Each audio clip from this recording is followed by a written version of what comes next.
어느 한적한 시골 마을, 그곳엔 늘 자욱한 안개가 끼어 있었다. 마을의 오래된 전설에 따르면 그 안개는 마을을 떠난 영혼들이 돌아와 생성된 것이라 전해진다. 이 마을엔 한 가지 묘한 규칙이 있었다. 밤 11시 이후엔 절대 집 밖으로 나가선 안 된다는 것이었다. 마을 사람들은 그 규칙을 철저하게 지키며 살아왔고 그 덕분인지 별다른 사고 없이 마을은 평화로워 보였다. 하지만 그 평화는 어느 날 새로 이사온 도시 출신의 한 젊은 부부에 의해 깨지게 되었다. 부부는 이곳 안개마을의 조용함을 사랑했고 은퇴 후 평화로운 삶을 꿈꾸며 이곳에 정착하기로 한 것이었다.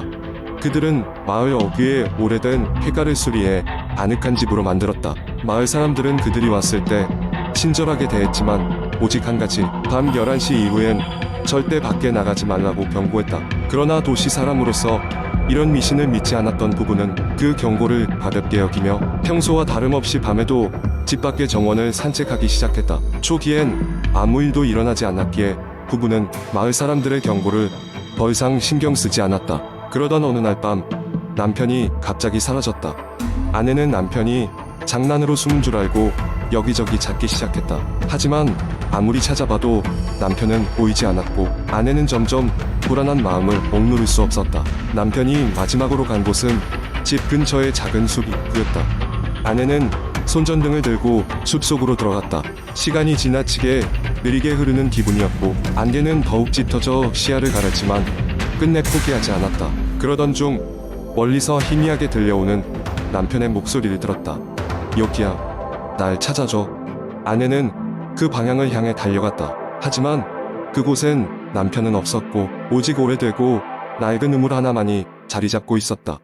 우물가로 다가간 아내는 누군가가 우물 속에서 자신을 쳐다보고 있는 느낌을 받았다. 공포에 질렸지만 아내는 멈출 수 없었다. 우물 안을 들여다본 순간 자신이 바로 남편을 보고 있다는 것을 알아차렸다. 남편은 우물 속에 갇힌 듯 차가운 표정으로 그녀를 올려다보고 있었다. 놀랍게도 남편의 눈은 고요하면서도 서늘하게 반짝였고 그는 마치 우물 속에 깊이 뿌리 박힌 듯한 움직임을 보이지 않았다. 그 순간 아내는 그가 단순히 우물 속에 빠진 것이 아니라는 것을 깨달았다. 그는 마치 그 자리에서 그녀를 기다리고 있었던 것처럼 보였다. 아내는 급하게 마을 사람들을 불렀고 그들은 모두 한 마음으로 우물로 달려왔다. 그러나 그들이 우물을 내다봤을 때 그곳엔 아무것도 없었다. 남편은 사라지고 단지 깊고 어두운 우물만이 남아있을 뿐이었다. 결국 마을 사람들의 단체 노력에도 불구하고 남편은 찾을 수 없었다. 시일이 지나고 마을은 다시 평화로워졌지만 아내는 남편이 떠났던 그날 밤의 일을 잊을 수 없었다. 그녀는 계속해서 우물 주위를 맴돌았고 그곳에서 남편의 목소리를 들은 것 같다고 이야기했다. 마을 사람들은 그녀의 정신이 남편을 잃은 충격으로 쇠약해진 것이라고 생각했다. 하지만 아내는 확신했다.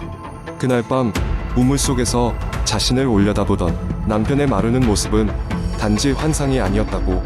도시에선 지극히 논리적이고 현대적인 삶을 살아왔던 그녀가 이제는 자신도 모르게 옛 전설을 믿게 된 것이다. 시간이 흐르고 아내는 결국 이 마을에 그대로 남았지만 그녀의 미소는 다시는 전처럼 밝지 못했다. 그녀는 매일 밤 같은 발걸음으로 우물가를 찾았고 그곳에서 어쩌면 남편을 다시 마주할 수 있을 거라는 희미한 기대를 품었다. 그리고 그녀는 결코 마지막까지 마을을 떠나지 않았다. 이 이야기가 들런지 안개마을의 전설은 한편으로는 과거의 유령과 전설에 얽힌 경고였다는 설명도 들린다. 실제로 무엇이 진실인지는 아무도 모르지만 사람들 속엔 간혹 그 우물가를 지나가다 들린다는 희미한 속삭임, 여기야, 날 찾아줘 라는 이야기가 전해 내려오고 있다. 두 번째 이야기, 어느 조용한 시골 마을 나주에는 오래된 한옥이 한 채 있었다. 이 집은 오랫동안 비어 있었지만 그 자체로 아름다움을 간직하고 있어 마을 주민들은 종종 그 앞을 지나며 감탄하곤 했다. 하지만 동시에 그 집에는 어두운 소문이 내려오고 있었다. 이곳에서 이전에 살았던 가족이 갑작스러운 사고로 집을 떠났고 그 이후로는 아무도 들어가 살 수 없다고 한다. 소문에 따르면 그 집에는 귀신이 나타난다고 했다. 밤만 되면 집안에서 이상한 소리가 들리거나 창문 틈새로 알 수 없는 그림자가 스치는 것이 목격되곤 했다는 것이다. 그래서 사람들은 대부분 그 집 근처로 갈 일이 없었다. 그런데 한 청년, 이름은 지훈이라 했는데 그는 그런 소문 따위는 믿지 않았다. 오히려 그는 그곳에서 무언가 흥미로운 이야기를 얻을 수 있을 거란 기대에 부풀었다. 그래서 어느 날 지훈은 몇 명의 친구들을 설득해 그 집을 탐험하러 가기로 했다. 밤이 되어 지훈과 그의 친구들은 플래시라이트와 캠코더를 챙겨 그 집으로 향했다.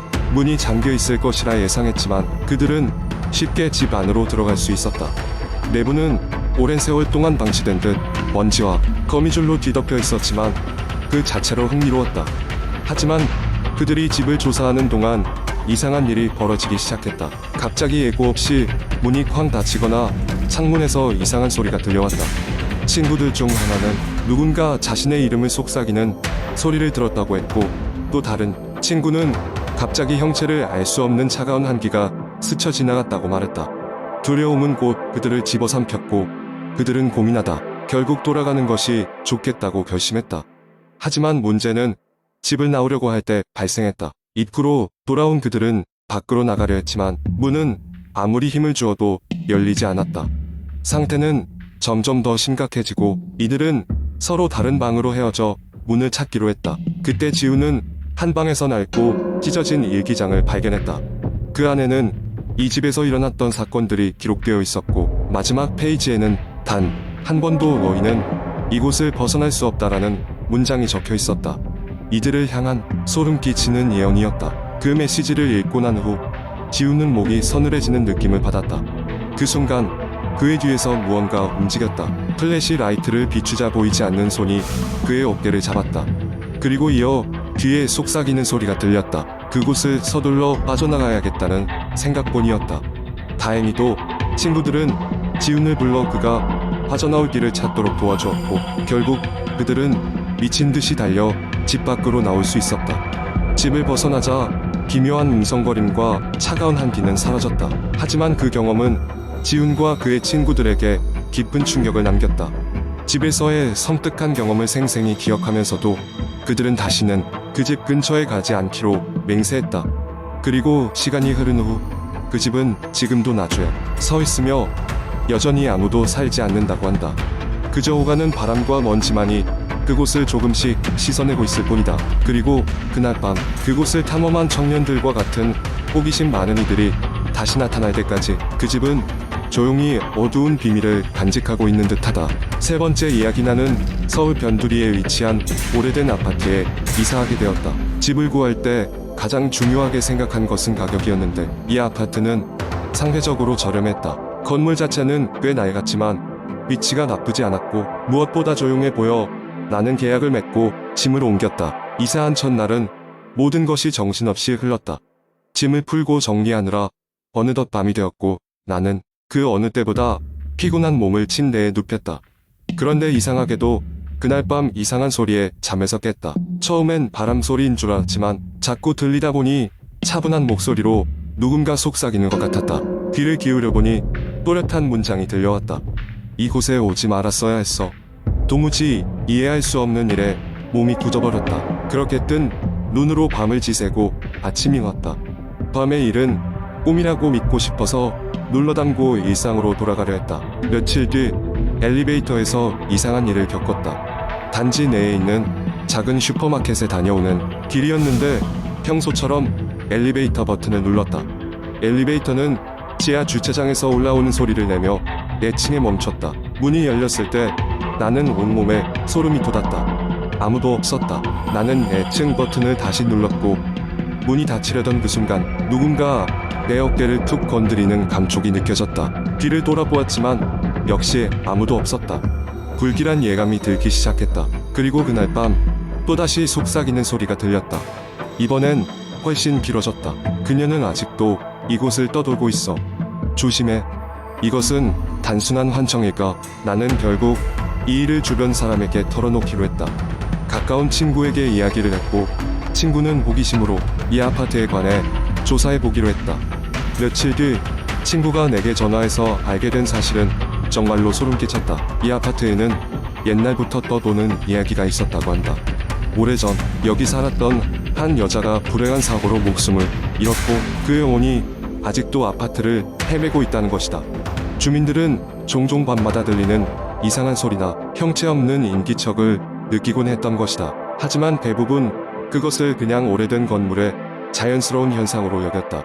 나는 고민 끝에 이사를 결정했다. 더 이상 이곳에서 계속 살다가는 무슨 일이 벌어질지 모른다는 생각이 들었기 때문이다. 이사 준비를 하는 동안에도 이해할 수 없는 일들은 계속되었고 나는 짐을 모두 정리한 뒤 이 아파트를 떠났다. 새로 이사한 집은 아주 평범했다. 그리고 다행히도 그 후로는 어떤 이상한 일도 일어나지 않았다. 때때로 그 기묘한 아파트가 떠오르기는 했지만 대부분의 일상에서는 잊고 지내게 되었다. 하지만 가끔 그때의 속삭임이 떠오르면 여전히 등골이 서늘해지곤 한다. 그래도 하나 확실한 것은 그런 경험을 다시 겪고 싶지는 않다는 것, 그리고 앞으로 집을 구할 때는 조금 더 신중하게 조사하리라는 것이다. 네 번째 이야기. 어느 작은 마을에서는 예전부터 내려오는 이상한 속설이 있었다. 마을의 경계에 자리한 오래된 폐가에선 해마다 이맘때쯤 의문의 실종 사건이 일어나곤 한다는 이야기였다. 오래전부터 사람들은 그 집을 검은 집이라 불렀고 그 집에 가까이 가는 것은 금기시되어 왔다. 그해 가을, 대학생인 재석은 방학을 맞아 할머니가 계신 시골집에 머물고 있었다. 도시에서는 경험할 수 없는 고요함과 자연의 아름다움이 마음에 들었지만 인터넷도 잘 터지지 않는 환경에 살짝 지루함을 느끼고 있었다. 어느 날 재석은 마을에서 친해진 친구 영호에게 그 검은 집 이야기를 듣게 되었다. 영호는 겁없이 그곳에 한번 가보는 게 어떻겠냐고 제안했다. 호기심이 많았던 재석은 마지못해 제안을 수락했다. 해가 질 무렵 두 사람은 검은 집을 향해 걸어갔다. 검은 집은 마을에서 꽤 떨어진 산기슭에 자리하고 있었다. 집에 다가가자 점점 더 기이한 분위기가 감돌았다. 집 주인은 풀이 무성하게 자라 있었고 마치 누군가의 출연을 거부하는 듯 고요했다. 재석과 영호는 집 앞에 도착해 내부를 살펴보기로 했다. 문은 신기하게도 열려 있었고 두 사람은 조심스럽게 집 안으로 들어갔다. 부식된 나무 바닥은 삐걱거렸고 내부는 황폐해져 있었다. 먼지가 쌓인 가구들, 벽에는 알 수 없는 낙서들이 가득했다. 하지만 가장 이상한 것은 방 한가운데 놓인 오래된 사진첩이었다. 재석은 호기심에 사진첩을 열어보았고 그곳엔 이미 오랜 시간 전에 찍힌 듯한 흑백 사진들이 들어있었다. 사진 속 사람들은 전부 웃고 있었지만 묘하게도 그들의 눈은 언짢은 슬픔을 담고 있는 듯 보였다. 그 순간 갑자기 집 전체에 오싹한 기운이 감돌았다. 문득 등 뒤에서 찬바람이 스치고 누군가의 시선이 느껴졌다. 뒤를 돌아본 재석은 아무것도 볼 수 없었지만 분명 누군가가 그들을 지켜보고 있다는 것을 알 수 있었다. 영호도 그것을 느끼고 있었다.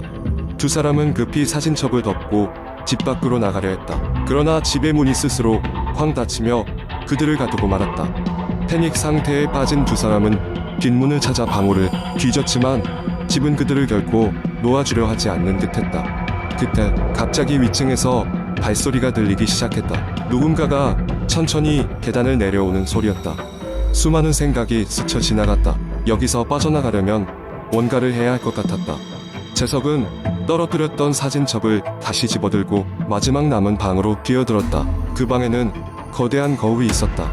직감적으로 그는 거울 쪽으로 사진첩을 던졌다. 던지는 순간 거울이 깨어지며 이상한 빛이 방 전체를 감싸고 주위에 모든 것이 정지된 것처럼 느껴졌다. 순간적으로 집 밖의 새소리와 바람 소리가 들려왔고 재석과 영호는 기억을 잃은 듯 집 밖에 서 있었다. 두 사람은 자신들이 왜 그곳에 있었는지를 이해할 수 없었고 또한 공포만이 남아있었다. 그 후로도 마을 사람들은 누군가 검은 집에 들어갔다 하면 그곳에서 무엇을 보았는지 기억하지 못했다는 이야기를 전했다. 전통은 계속 이어졌고 그 집에 대한 공포도 함께 남겨졌다.